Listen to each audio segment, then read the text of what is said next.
Hello, everybody. Welcome to today's show and hope you're having a great day wherever you are.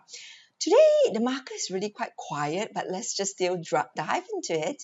First, SEC, Securities Exchange Commission, solicits blockchain analysis tool to identify wallet owners. While US investors are waiting for Bitcoin ETF to be approved, American financial regulators are looking to make the market more transparent.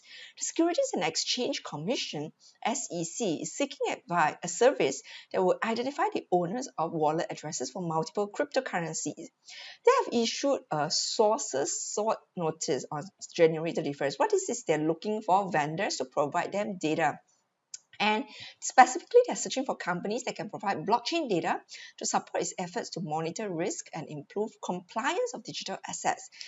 They're seeking a service for acquiring data on the most widely used blockchain ledgers, including the universe of available information and transaction details.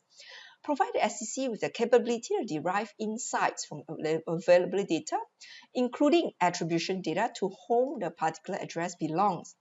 Provision of data extracts on a recurring basis for the most widely used digital assets based on transaction volume. Cleaning and normalizing data to enable review and exploration, and a means to demonstrate data is accurate and complete. It must provide a verification method it can use to ensure there is no data loss due to the processes designed to make the information easily readable. Information on which of the most popular digital assets data can be provided on, options for data sharing and data transmission, processes and tools used to aggregate and compile the data and other metrics mentioned in the document. So any vendor who wish to provide these services to SEC must provide the cost estimates respond by February 14, 2019, right? So they have about half a month to 2 weeks to actually respond to this request by the SEC. And this is very interesting because of course, there are already 2 applications for a Bitcoin ETF, right? And BACS is also coming. It is seen that this move most likely is that they want to request the government, right? Because the government want to have more clarity and they want to easier derive insights from the data. And because they don't have yet the expertise, right? This is still something very new for the government. They are outsourcing this service to reliable vendors, right, who can provide all this service, right? The key is, of course, transparency around who the address belongs to, and definitely around like how do they provide review and explanation. They also very key is to see that no data, that the accuracy of the data is very important. So that's why how does it verify that? That means it shows that the SEC is still not very proficient in this area, but they want to quickly, right? And it seems to be quite urgent for them to make the data very transparent to them, so they rather just outsource it for now until they are more proficient. Of course, then they can do it in-house later on, I believe. But now they are definitely looking for this service provider. And it seems that this is definitely one of the key requirements before they can approve any Bitcoin ETF. So I think this is definitely one of the very key development, right, to watch. When are they going to get any, who are going to apply and who are going to approve? Definitely very key to watch, right? And most likely, I think it's definitely some firms related to people from the Wall Street before. So I would think it's definitely some firms related to people with, let's say, Goldman Sachs background or equivalent kind of background, right? And yeah, so that's what I think, because the trust is important for SEC here, right? Because they said they want to see who the address belong to and the verification as well.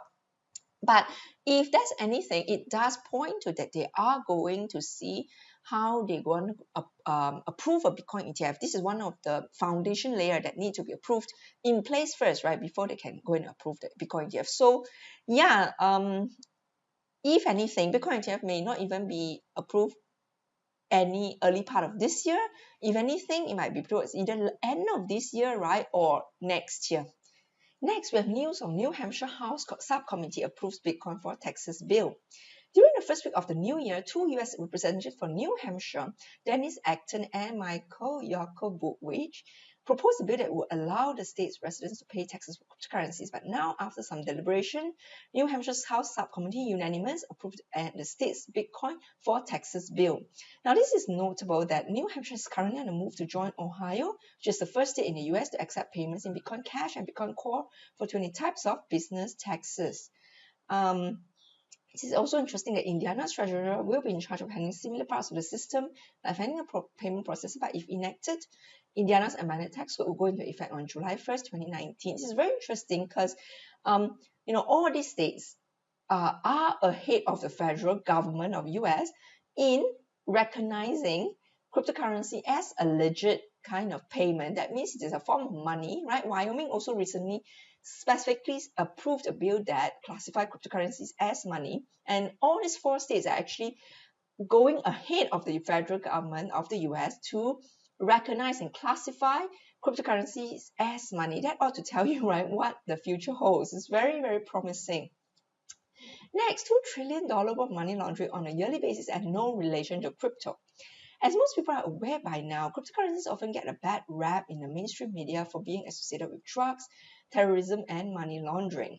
This cliche list of accusations is placed on crypto simply as a way to scare the average people away from using a technology that gives them the chance of securing their financial autonomy. Another thing these false accusations serve to do is distract people from the fact that fiat money, mainly cash, is still the number 1 mode of transferring money for illegal purposes. This statement is all but confirmed by a recent report that states that shady transactions involving drugs and crimes account for as high as $2 trillion a year. That's trillion with a T. Also, the fines levied against banks and financial institutions have reached several billion dollars since the financial crisis. Citigroup, JP Morgan, and Standard Chartered are among the many banks that have paid fines after being charged with violating sanctions and laundering money tied to embezzlement and drugs. One of the most famous cases was the case of HSBC, which failed to accurately monitor more than $670 billion in wire transfers from Mexico and more than $9.4 billion in purchases of US currency. An elaborate system of deposits and money transfers allowed the Mexican and Colombian drug cartels to launder their illicit proceeds, right? And the bank was subsequently fined $1.9 billion, right? This is nothing, right? $1.9 billion is nothing compared to the fees that they earned from the $9.4 billion dollars that they facilitated in transfer. This is very, very interesting. And it is poignant exactly, and it is point on that while there was so much critics on cryptocurrency as facilitating the illicit trades, dark net, right, being the number 1 currency on the dark net, but still cash is still the number 1 mode for illegal transfer money of purpose, right? And it's actually the banks, right, which one of the main use cases that cryptocurrency is meant to replace, right? Banks are the one that are actually committing a crime, right? And exactly like what Anthony Pompliano, one of the very respected crypto influencers said, right? We should really long Bitcoin and short the banks, right? Yes.